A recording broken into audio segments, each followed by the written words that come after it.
Hello students, next topic है derivation of formula. ये जो डेरिवेशन हम करने जा रहे हैं ये भी डायमेंशंस के ऊपर बेस्ड होंगी और इस टाइप के क्वेश्चंस में कोई एक फैक्टर कुछ 3 या 4 या 2 कितने फैक्टर्स पे डिपेंड करता है।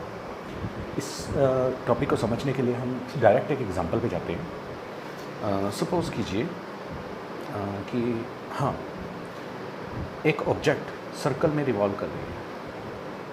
ठीक है, एक ऑब्जेक्ट सर्कल में रिवॉल्व कर रही है किसी दूसरी ऑब्जेक्ट की तरफ। सपोज़ करो कि मैं ये बात कह लेता हूँ कि मेरे पास एक न्यूक्लियस है, न्यूक्लियस के चारों तरफ एक इलेक्ट्रॉन रिवॉल्व कर रहा है।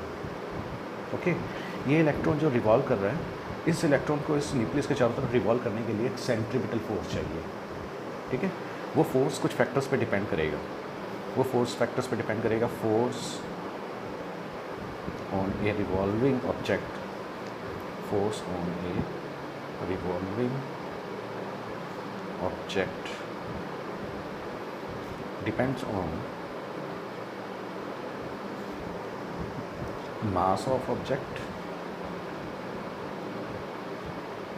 m, speed of object v, and radius of circle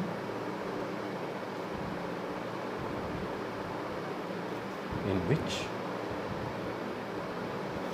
it revolves. Then find the formula for this force using dimensions. तो इस तरह के कुछ क्वेश्चंस हमें डेरिवेशन के फॉर्म में मिलते हैं। यहाँ हमें इस क्वेश्चन को पढ़ के सिर्फ ये पता लगाना है कि कौन सा फैक्टर किन फैक्टर्स पे डिपेंड कर रहा है। और इस क्वेश्चन को पढ़ के मुझे साफ पता चल रहा है कि किसी ऑब्जेक्ट के ऊपर लगने वाला फोर्स इन चीज़ों पे डिपेंड कर रहा है, मास पे, स्पीड पे और radius of circle. Radius of circle को मैं आर से लिख देता हूँ यहाँ पे। तो इन 3 फैक्टर पे डिपेंड कर रहा है। तो जैसे ही हमें डिपेंडेंस पता चल जाती है, हम इसे इस फॉर्म में लिख देते हैं, F is proportional to M to power A and v to power b and r to power c। ये नोटेशंस हमें जो क्वेश्चन में दी गई होंगी वही हमें यहाँ पे नोट करनी है और बस हमें अपनी तरफ से यहाँ a b c x y z आप कुछ भी अपनी तरफ से कोई भी नोटेशन दे सकते हो। और हमें यही फाइंड आउट करने हैं कि ये जो पावर्स हैं इन फैक्टर्स की ये कितनी हैं। ठीक है, और ये हम डायमेंशंस की हेल्प से करेंगे। सो हम स्टार्ट करते हैं। सबसे पहले हम इन चारों फैक्टर्स की डायमेंशंस लिख लेते हैं। एज वी नो कि f यहाँ पे फोर्स है, फोर्स की डायमेंशन होती है mL/t-2। m यहाँ पे मास है और मास की डायमेंशन होएगी कैपिटल M, और v यहाँ पे स्पीड है, स्पीड की डायमेंशन L/t-1 एंड r यहाँ पे रेडियस है और रेडियस की डायमेंशन क्या होगी L। तो जैसे यहाँ डायरेक्टली प्रोपोर्शनल का साइन लगा हुआ है तो प्रोपोर्शनल हटा के हम यहाँ पे कांस्टेंट लिख लेते हैं कुछ भी k, और m to power a, v to power b and r to power c। Now next step क्या होगा कि हम इन चारों में इनकी डायमेंशंस पुट अप करेंगे। फोर्स की जगह फोर्स की डायमेंशन mL/t-2 और k कांस्टेंट है, कांस्टेंट की कोई डायमेंशन नहीं होती है फिलहाल।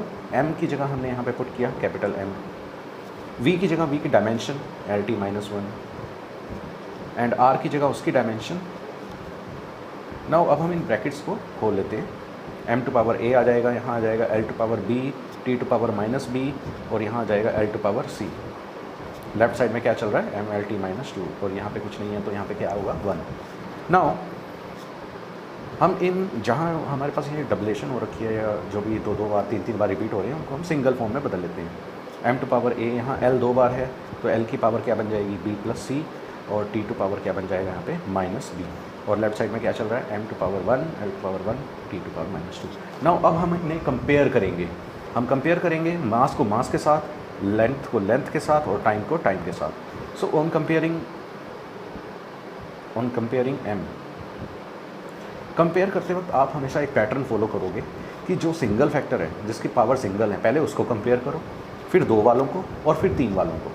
आपको आगे क्वेश्चंस में यहाँ 3-3 पावर्स भी ऐड होती हुई नज़र आएंगी। ओके, तो यही पैटर्न फॉलो करना है आपने। ऑन कंपेयरिंग m, सो हम ये कह सकते हैं कि m to power 1 m to power a के इक्वल है, तो a की वैल्यू क्या आ गई यहाँ पे 1। नाउ ऑन कंपेयरिंग L, अगर मैं L को कंपेयर करता हूँ, on comparing L to power 1 is equal to L to power B plus C। That means B plus C की वैल्यू क्या आ गई हमारे पास 1। और T को कंपेयर करते हैं, on comparing T to power -2 is equal to T to power -P। So यहाँ हमारे पास B की वैल्यू 2 आ गई है। सो A आ चुका है, B आ चुका है, यहाँ से C अगर हम फाइंड आउट करें तो C की वैल्यू क्या आ रही है 1 माइनस B, और B की वैल्यू है 2, तो C की वैल्यू आएगी 1 minus 2, that means C is equal to -1। So जैसे ही हमें A B C तीनों की वैल्यूज़ पता चल जाए, उसके बाद अब हम अपना फॉर्मूला उठाएंगे और यहाँ A B C की वैल्यू पुट करेंगे। That means F is equal to K M to power A की जगह हम 1 रखा, V टू पावर B 2 और R टू पावर C यानी कि -1। In that case